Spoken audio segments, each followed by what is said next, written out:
Muy bien, alumnos, el día de hoy vamos a desarrollar la civilización griega. Como todos ustedes deben saber, Grecia es una de las civilizaciones más importantes de la historia. De hecho, es considerada como uno de los pilares de la civilización occidental.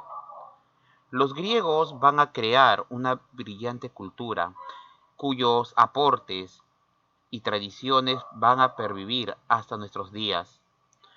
Son los padres de la filosofía, los primeros en fijar las bases de la democracia, los primeros en establecer un pensamiento racional, a la vez que van a fijar las bases científicas que hasta el día de hoy hemos desarrollado y vemos en la ciencia. Los griegos intentaron dar educación y explicaciones racionales a los fenómenos naturales, en lugar de recurrir a la religión o a la magia. No quiero decir que ellos no respetasen a sus dioses. Ellos respetaban a sus dioses, tenían muchos, pero ellos siempre trataron de recurrir al pensamiento racional para explicar los fenómenos. Pero ¿dónde se desarrollaron los griegos? Vamos a ver ahora, chicos, el lugar donde ellos vivieron, donde se desarrollaron. Nos encontramos en la península de los Balcanes. Eso es Europa, Europa Oriental propiamente. Estamos a orillas del Mediterráneo y cerca a las costas de Asia Menor, hoy en día Turquía. Bueno, como pueden apreciar, este es el territorio griego. Es un territorio montañoso, ¿no? Y encontramos una gran cantidad de islas en este lugar. Bueno, aquí en este mapa físico podemos ver cómo se vería el territorio. Las montañas predominan, pero también predominan las entradas del mar al interior de este país. Esto va a ser determinante para esta civilización. Las islas del mar Egeo, sobre todo, van a permitirle a los griegos poder navegar, ya que debido a que las islas estaban cerca unas de otras, eso facilita la navegación. Hay que tener en cuenta, chicos, que el territorio griego es escarpado, montañoso. Si bien el suelo es fértil, solo en algunos valles. Bueno, los recursos naturales del país son limitados. Todo ello, chicos, va a obligar a los griegos a hacerse a la mar y deberán surcarlo, buscando nuevas tierras, lugares donde poder asentar a su creciente población. Como les dije, esto se vio facilitado porque el mar Egeo es de fácil navegación y sobre todo por la gran cantidad de islas que hay alrededor. Ahora, dividamos el territorio griego. Hay tres sectores bien definidos. Por un lado tenemos la Grecia continental, que es una zona montañosa, ¿no? Podemos llamar también la Grecia central. Por otro lado tenemos la Grecia peninsular, la península, ¿no? La península, aquí tenemos el territorio de Laconia, donde está la mítica Esparta, la ciudad, la polis de Argos, Corinto, en fin, una serie de ciudades. También tenemos, chicos, la llamada Grecia insular. Como ya les dije al comienzo, el territorio griego encuentra una gran cantidad de islas. Por ejemplo, aquí donde estoy señalando es la célebre y mítica isla de Ítaca, lugar donde nació el célebre Ulises. Acá tenemos la isla de Creta, lugar donde vivió el mítico rey Minos y el famoso Minotauro. Bueno, aquí tenemos las islas griegas. En todas estas islas los helenos se van a ir estableciendo. Los aportes de esa civilización son importantes.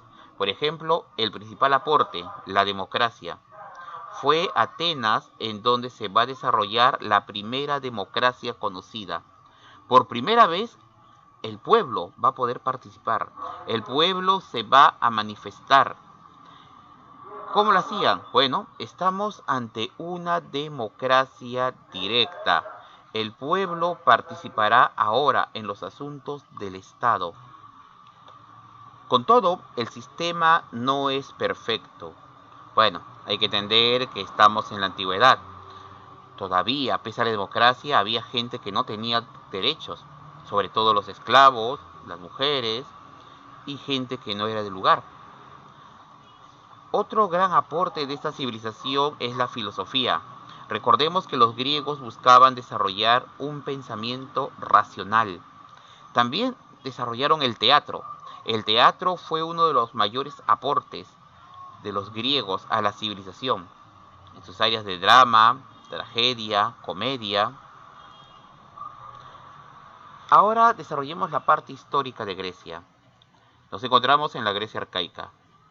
Es la Edad de Bronce, etapa en que se van a desarrollar los cimientos de lo que va a ser la civilización occidental. Tenemos a la civilización minoica, la primera civilización que se desarrolló en Europa. Esta civilización se desarrolla en la isla de Creta. Se les llama el pueblo egeo.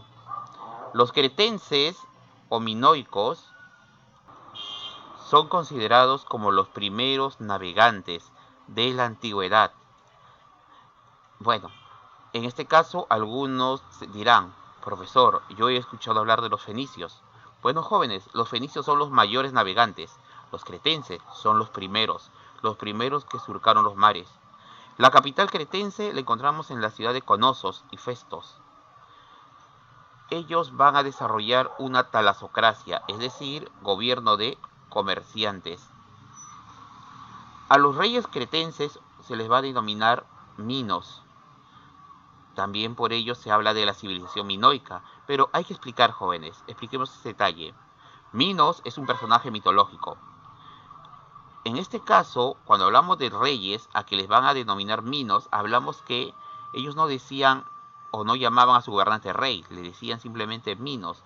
Es decir, minos es el nombre del cargo. Hubo muchos reyes, o sea, muchos hombres que ostentaron el título de minos. Pero, como esto sucedió hace miles de años, la historia de este pueblo se convirtió en leyenda y dio paso posteriormente a la mitología, al punto que a todos los gobernantes cretenses simplemente se les llama Minos o Rey Minos. También destaca el culto al toro. Aquí podemos ver un fresco cretense. Los señores cretenses van a desarrollar la tauromaquia, es decir, se divertían con los toros. En el fresco podemos ver parte de la diversión cretense de la época, como un joven saltaba por encima del toro. Sabemos por los archivos que han llegado hasta el día de hoy que esto era una prueba de virilidad y de valor. El joven debía saltar por encima de esta bestia, ¿no? Ya que, para ser justos, los toros de este periodo no son los toros que conocemos, eran un poco más grandes. Algunos creen que era el uro, un ancestro del toro. Pero, bueno, chicos, es la costumbre de este pueblo.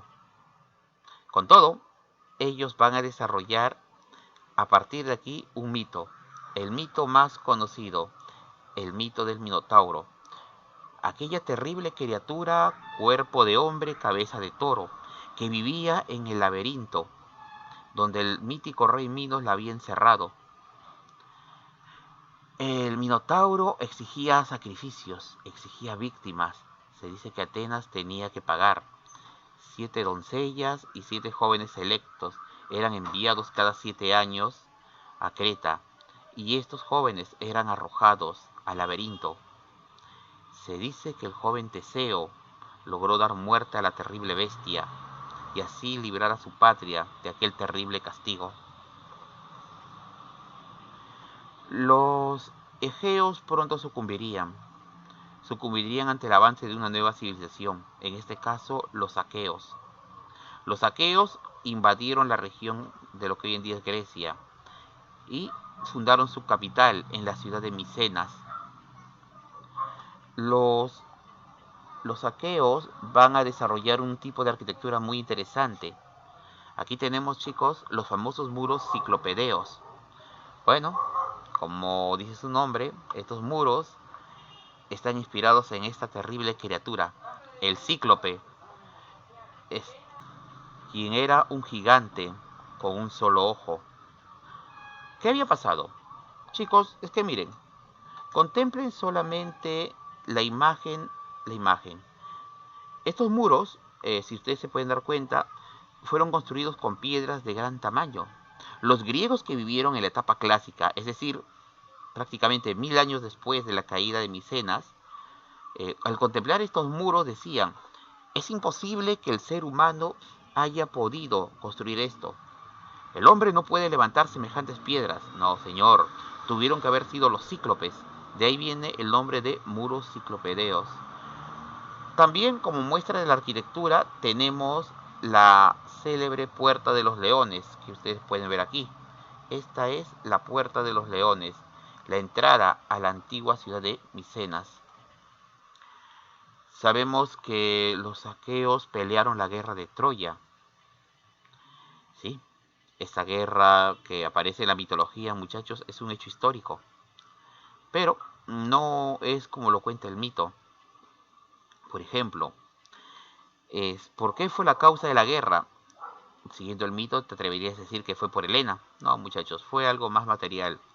Rutas comerciales, trigo, riquezas, por aquello que lucha siempre las civilizaciones de Occidente.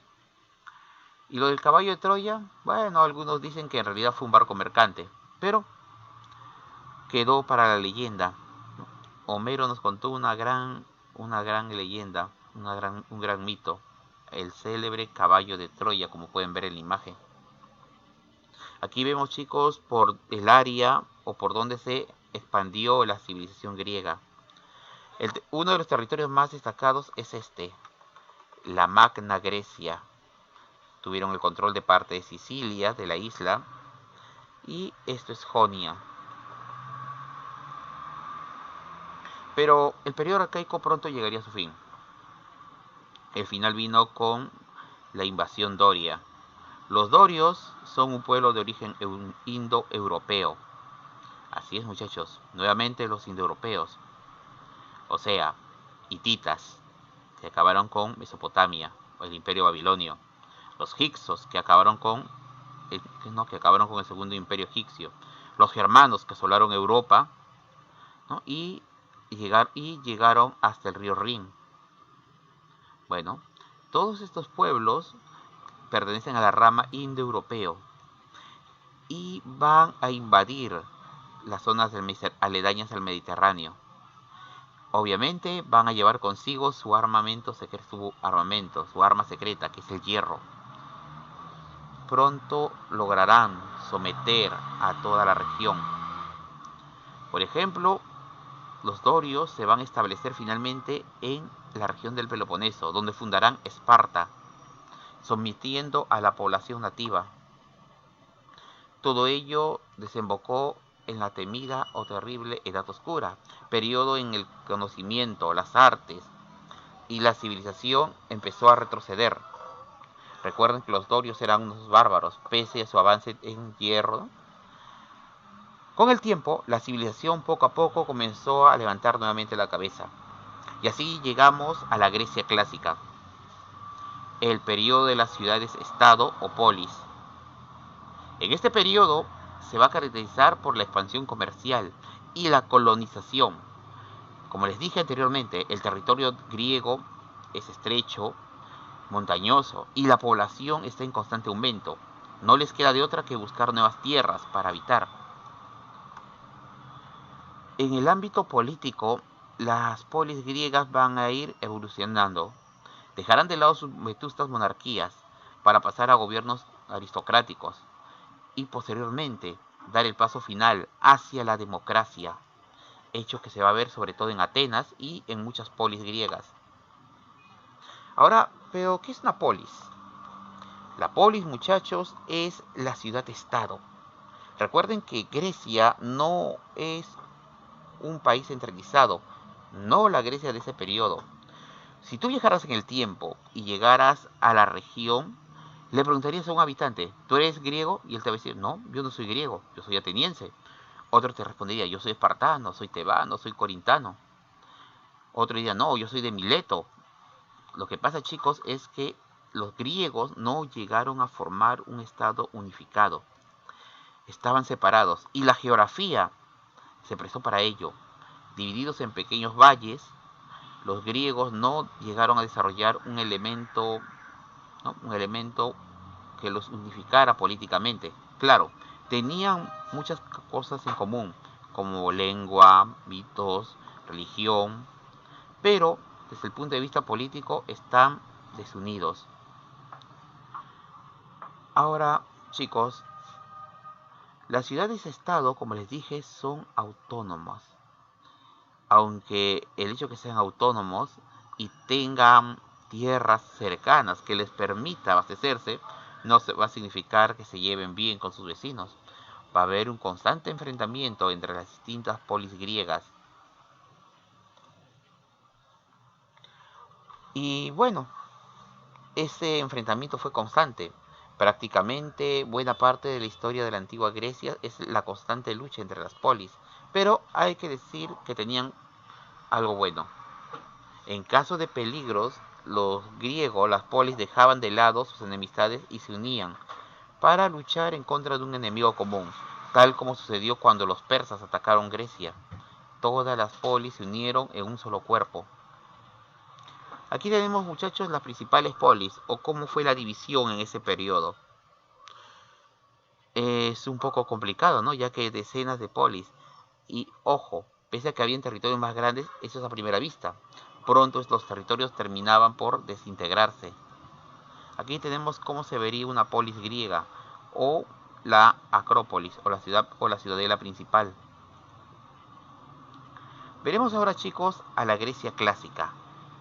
Aquí vamos a desarrollar un nuevo periodo.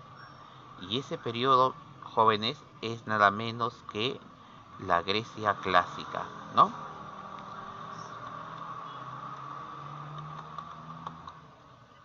La Grecia clásica.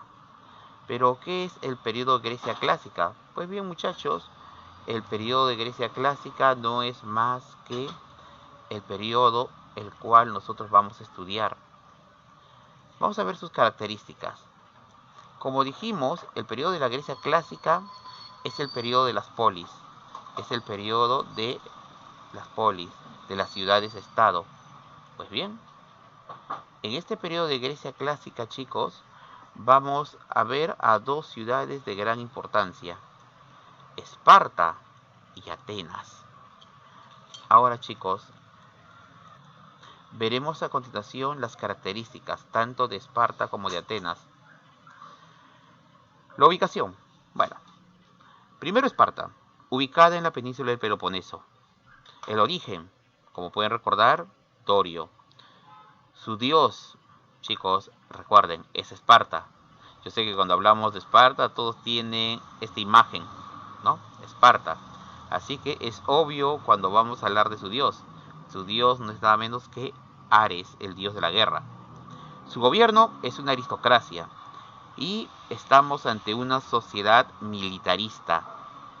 La economía es agrícola latifundista. Pero Esparta no hubiera llegado a ser lo que es, de no ser por este hombre, Licurgo. Licurgo sentó las bases de lo que sería Esparta. La otra ciudad es Atenas. Atenas se encuentra ubicada en la península ática. Su origen es jonio y su dios o diosa en este caso es Atenea, diosa de la sabiduría, de la guerra y de la virtud. El gobierno, ellos recuerden, chicos, que van a evolucionar a la democracia, pero que eso no te confunda. El hecho de haber desarrollado una democracia no significa que todos participasen. Podían votar, eso sí, pero era una oligarquía la que tenía el poder, el control. La economía se basa en el comercio, y en la manufactura. ¿Es así, chicos? Se basa en la manufactura. Ahora, los reformadores. El reformador es Dracón y Solón. Ellos son los que van a crear lo que es Atenas, van a desarrollar todo lo que es el desarrollo político de esta polis. Veremos, chicos, a continuación Esparta. Todos ustedes, Esparta. Bien, muchos de ustedes deben recordar a esta ciudad, a esta polis. Sé que muchos recordarán la película 300. Bueno, al respecto, jóvenes, hay que decirlo. De esta película de 300 se quedaron cortos. Esparta fue más que eso. Estamos hablando de una sociedad militarista cuyos integrantes son preparados desde la más tierna infancia para la guerra. Los espartanos eran duros, pero eran más duros consigo mismos. Por ejemplo, los historiadores concuerdan en esto. Cuando un niño espartano nacía, era sometido a pruebas. Antes del año, el pequeño era presentado ante los ancianos. Si el pequeño demostraba ser físicamente apto, mostraba inteligencia, se le permitiría vivir. Si no, simplemente sería descartado, lo que significa que será sacrificado, arrojado desde lo alto de un monte. La sociedad espartana jóvenes se va a dividir en grupos bien definidos. Primero están los espartanos, u homios. También se les llama espartiatas. Es la aristocracia militar. Cuando digo que son seleccionados desde pequeños, estamos hablando de ellos. El entrenamiento de un espartano propiamente se inicia a los 7 años, cuando son separados de sus padres y enviados a una especie de escuela, donde son entrenados día y noche, puestos a prueba constantemente. Se les priva en algunos momentos de alimentos, lo cual motiva a que estos muchachos lleguen incluso hasta robar. Pero pobre de aquel que sea atrapado robando. Será castigado ferozmente, pero no por robar, sino por dejarse atrapar, ya que ellos querían soldados astutos. Cuando cumplían 19 años, su educación terminaba, pero no era el fin, más bien era el inicio de su vida militar. Pasarían al ejército, donde recién a los 30 años se les daría permiso para casarse, pero su vida estaría ligada a su unidad, al ejército. Como vemos, la única actividad que el espartano conocía sería la guerra. El segundo grupo son los periecos. Son hombres libres, dedicados al comercio y a la manufactura.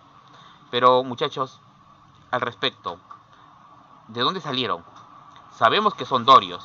Una de las teorías con referente a los periecos es que, bueno, no todos los jóvenes espartanos terminaron el entrenamiento, no todos aguantaban la feroz disciplina de Esparta. Muchos de estos jóvenes simplemente desertaban, dejaban de lado. Pero como eran dorios, se les permitía quedarse en Esparta. Claro, no tendrían sus derechos políticos, pero serían libres y podrían dedicarse al comercio, a la manufactura. Sus hijos harían un servicio militar de solo 3 años. Bueno, al menos su vida estaba garantizada. El tercer grupo son los hilotas, considerados como propiedad del Estado espartano. Se asume lo siguiente, que por cada familia espartana debía haber 10 familias de hilotas. El problema, muchachos, es que los hilotas era la población nativa. Los hilotas habían sido conquistados por los espartanos, y cuando los espartanos se asentaron en la región del Peloponeso, no eran muy numerosos, así que se comportaron como un ejército de ocupación permanente. Eso motivó a que no podían confiar en la población vencida y trataron de mantenerlos separados.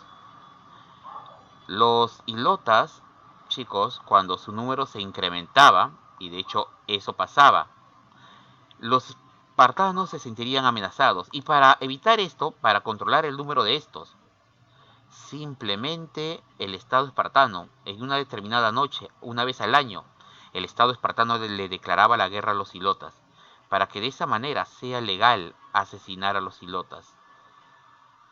Así, con la criptia, que así se llamaba la ceremonia, los hilotas eran asesinados de forma ritual, y así Esparta podía mantener controlado su número. Fuera de eso, la vida de un hilota no era difícil. Solo tenían que trabajar la tierra, entregar un porcentaje de la cosecha, un porcentaje del vino, y por lo demás su vida estaría garantizada. No se los maltrataría, no se los vendería ni nada por eso, pero eso de la criptia desanimaba demasiado. No era agradable ser un hilota al final. Políticamente, observamos la existencia de la gerusia, que es el poder legislativo, los 28 ancianos. Tenemos la peya, la asamblea, y la diarquía, donde están dos reyes, aunque la función de estos es puramente ceremonial. El elemento que sí tiene el poder son los eforos, los 5 supervisores del Estado espartano. Estos ancianos eran elegidos anualmente. Una vez al año se hacía un sorteo entre todos los espartanos mayores de 60. Los 5 vencedores en el sorteo pasarían a gobernar Esparta por un año. Al año siguiente tendrían que devolver el cargo y dárselo a otros 5 eforos elegidos previamente. De esa manera, en Esparta siempre gobernarían los ancianos. La posibilidad de algún cambio político o social simplemente quedaba descartado. Ahora vamos a ver a las polis de Atenas. Primero estudiaremos su evolución política. Atenas, como todas las polis antiguas, al comienzo fue una monarquía, es decir, gobernaba un rey, aunque a este monarca se le daba el título de Basileos. Tenía cierta injerencia en el Arépago. Con el tiempo, la población empezó a preguntarse por qué un solo hombre debía gobernar. De hecho, un pensador, Dracón, hizo esta pregunta y dijo que no era justo, que un solo hombre no debía tener el poder. Así nació la aristocracia. ¿Qué es la aristocracia? El gobierno de los terratenientes, los dueños de la tierra. Para garantizar el poder de la aristocracia, Dracón establecería el Código Severo o Código Draconiano. ¿Qué es un código draconiano? Son leyes estrictas, castigos feroces. No se tolera ninguna falla. Eso es un código draconiano. Posterior a Dracón vendría un nuevo sistema, la timocracia o plutocracia, y este estará de la mano de Solón. Solón diría que está bien, gobiernan los terratenientes, pero aún así no es justo. Más gente debe tener acceso al poder, y en este caso serán los comerciantes más ricos. De esta manera, los ricos comerciantes tendrán acceso al bulé o senado. Dicho sea de paso, para participar en el bulé tenías que pagar.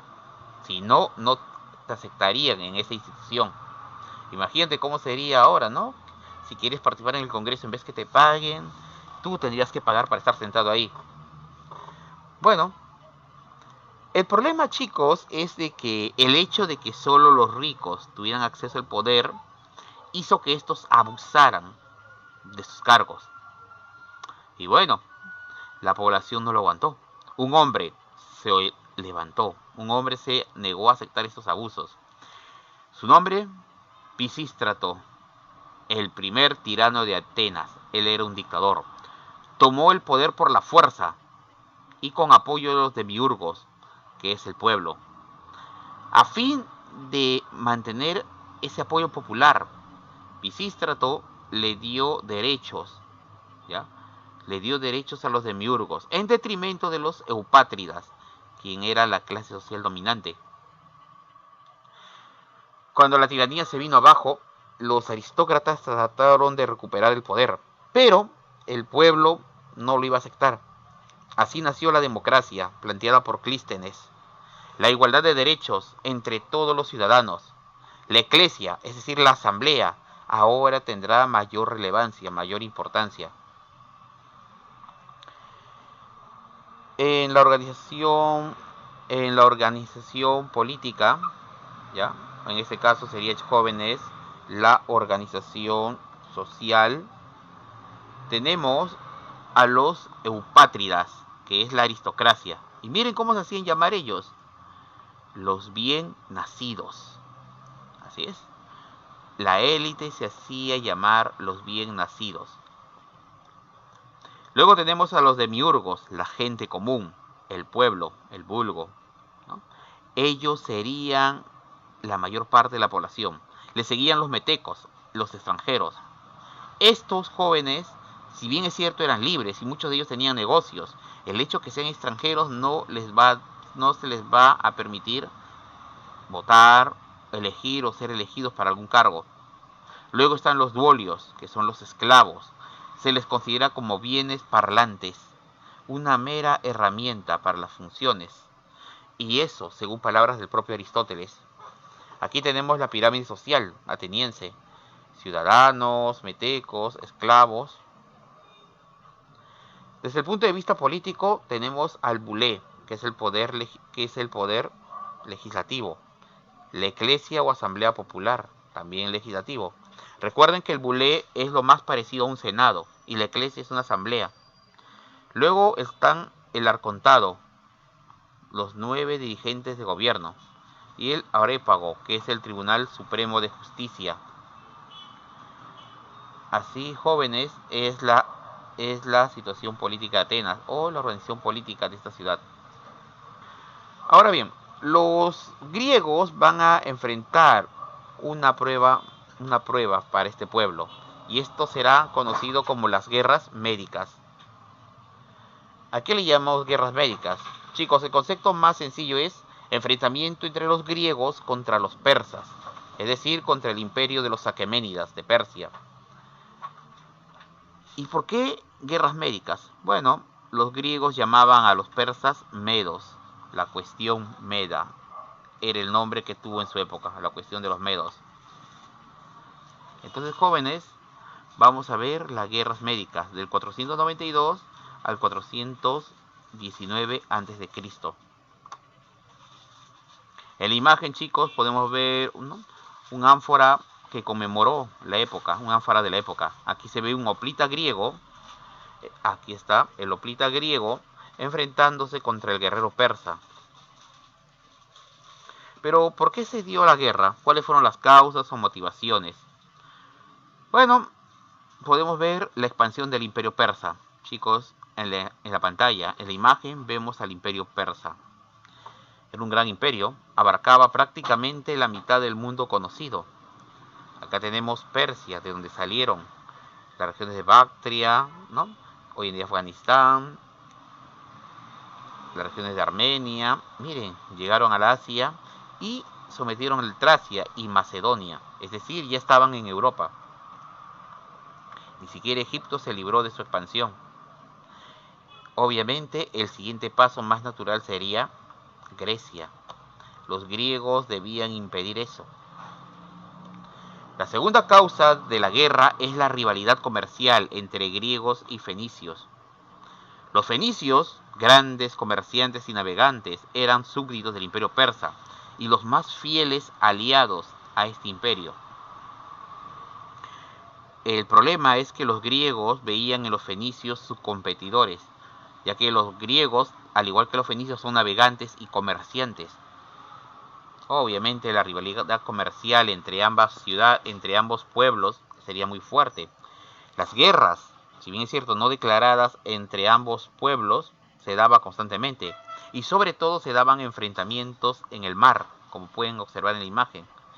Una escena de lo que pudo haber sido un enfrentamiento entre una flota griega y una flota fenicia. Pero, ¿por qué estalló la guerra? Bueno, ya estaban las causas, había que buscar un detonante, una causa que diese origen al conflicto. Y esta causa, chicos, la vamos a encontrar en la rebelión de Mileto. Las polis de Mileto se ubicaba en Jonia, y Jonia, como pueden ver aquí en la imagen, esta es la región de Jonia, era parte ya del imperio persa. Pues bien, Aristágoras, el tirano de Mileto, va a liderar esta guerra, esta insurrección de Mileto contra los persas. El propio Aristágoras en persona viajó a Grecia a pedir apoyo a las diferentes polis. Solo va a encontrar el apoyo de Atenas. Los atenienses accedieron a apoyar, pero enviarían 20 barcos, 20 naves de guerra, lo cual, chicos, era bastante para los atenienses, ya que era solo la mitad de su flota. Con todo, la flota ateniense fue muy eficiente. Incendió la ciudad de Sardes, capital persa de ese sector.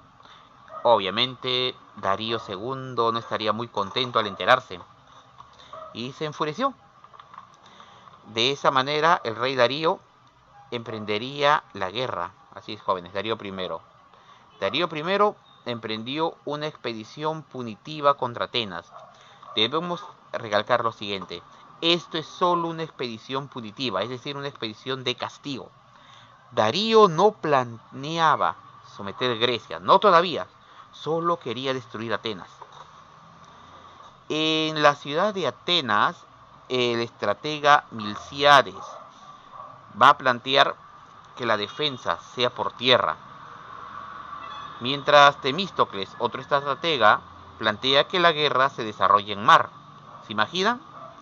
Los persas están en movimiento y los dos líderes están que discuten cómo defenderse. Uno decía hay que pelear en tierra, el otro en mar.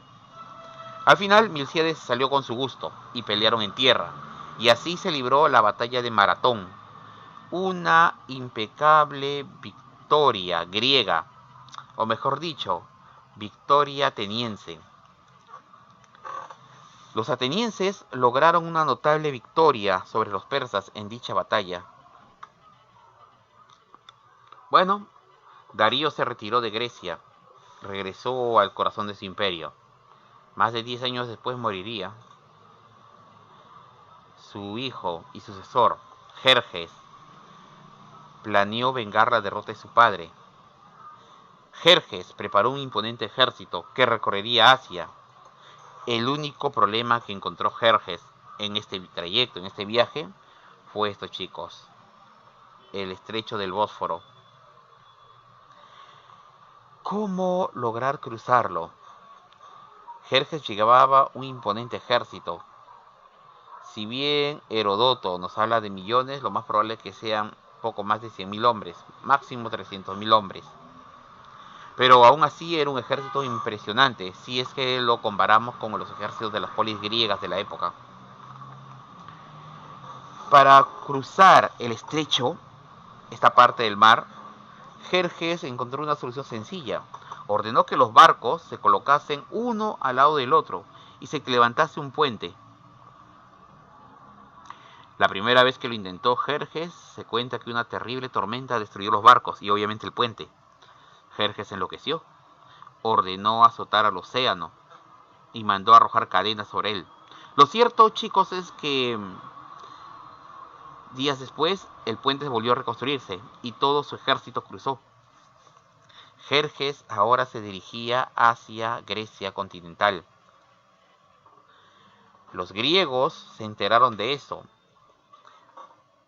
El rey espartano Leónidas, junto a su guardia personal, compuesta por 300 hombres y con apoyo de 1000 soldados beocios, se apersonó al paso de las Termópilas y ahí le plantearía una feroz resistencia al ejército persa. Durante más de una semana, persas y espartanos combatieron ferozmente. Al final, Leónidas sería rebasado por los persas, quienes encontraron un paso secreto. Fue la traición la que provocó la derrota del espartano. Bueno, chicos, la batalla de las Termópilas, hay que admitirlo, no fue una victoria griega, pero sí un triunfo moral. Solo imaginen, 300 hombres deteniendo a más de 70.000 guerreros persas. La imagen de la guerra perduraría en la mente de los griegos. La siguiente batalla se libró al año siguiente, la batalla de Platea. Fue una impecable victoria griega. Las tropas espartanas, que estaban a la cabeza, literalmente lograron lucirse en este enfrentamiento.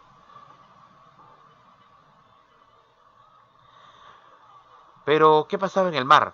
Bueno, sucede que en Atenas, Temístocles, aquel que propusiera combatir en mar, aprovechó su gobierno en Atenas y se salió con su gusto. Durante todo ese tiempo que hubo una relativa paz entre persas y griegos, Temístocles logró levantar una imponente flota, la flota ateniense.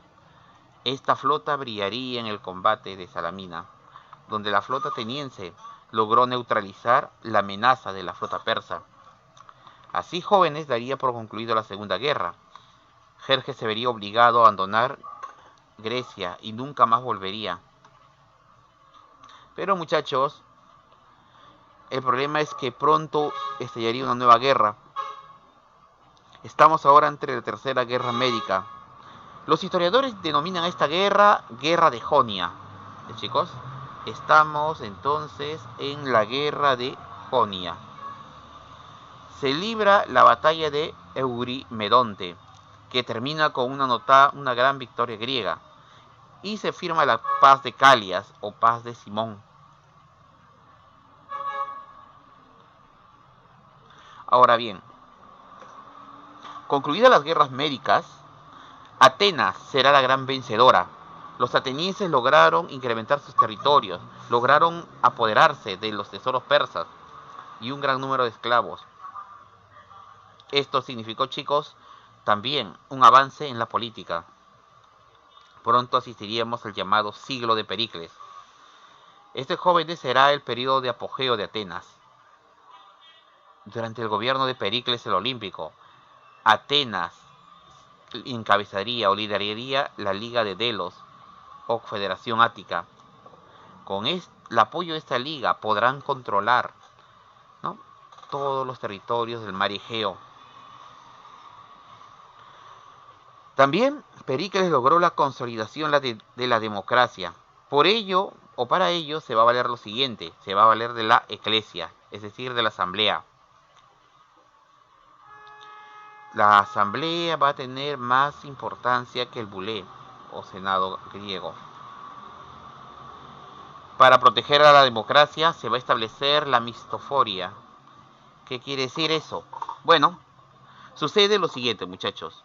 Debido a que era una democracia directa, se requería que todos los ciudadanos disponibles participasen en la asamblea, pero hay un problemita. No todos tenían la misma fortuna. Algunos requerían trabajar diariamente para subsistir. Por eso se establece la mistoforia. Se le va a pagar a cada ciudadano que participe en la asamblea. Ahora, la cicuta. Esto ya era un castigo, ya que aquel que resultase una amenaza y no fuese expulsado, simplemente se le obligaba a beber la cicuta, que era un veneno. Era un castigo para los ciudadanos.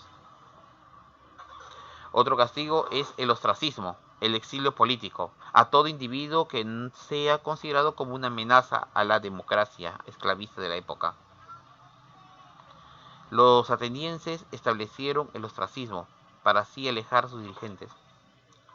Bueno, en realidad, dirigente que resultase una amenaza. ¿Pero qué era una amenaza para ellos? Ese fue el problema.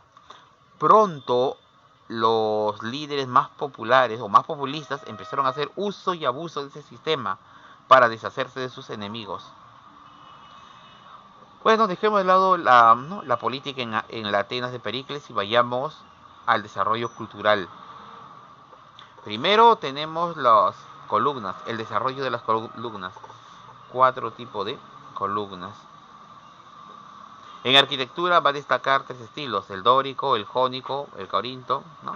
Aquí destaca el Partenón, el Ágora, el Palacio de Conosos, la Acrópolis, el Erección.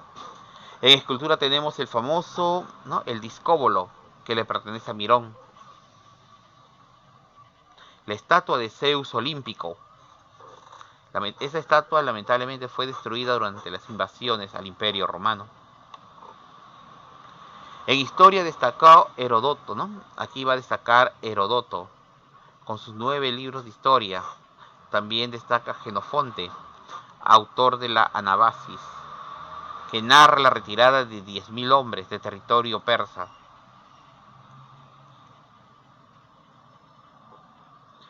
Bueno, aquí vemos, chicos, entonces la Anabasis de Genofonte y vemos la expedición de los 10.000, cómo avanza, ¿ya?, es derrotada y luego logra regresar a su patria. En ciencia destacó Pitágoras por su famoso teorema, Hipócrates, el padre de la medicina, Tales de geometría, ¿no?, y Arquímedes. Este crearía la polea y los principios de presión hidrostática. Aquí, chicos, tenemos en el grabado, ¿no?, Arquímedes de Siracusa. Más o menos así se lo imaginaban en su época como era. Tenemos propiamente un retrato hablado de este hombre. En filosofía destacó Sócrates, quien estableció el método mayéutico. Platón escribió la República, los diálogos, difundió la dialéctica. Aristóteles, la política, la metafísica, el organón y desarrollaría la lógica. Bien, bien chicos, con esto vamos a dar por concluido la clase de historia el día de hoy, la primera fase de Grecia. ¿Ya? Me despido de ustedes, espero verlos pronto. Hasta pronto, jóvenes.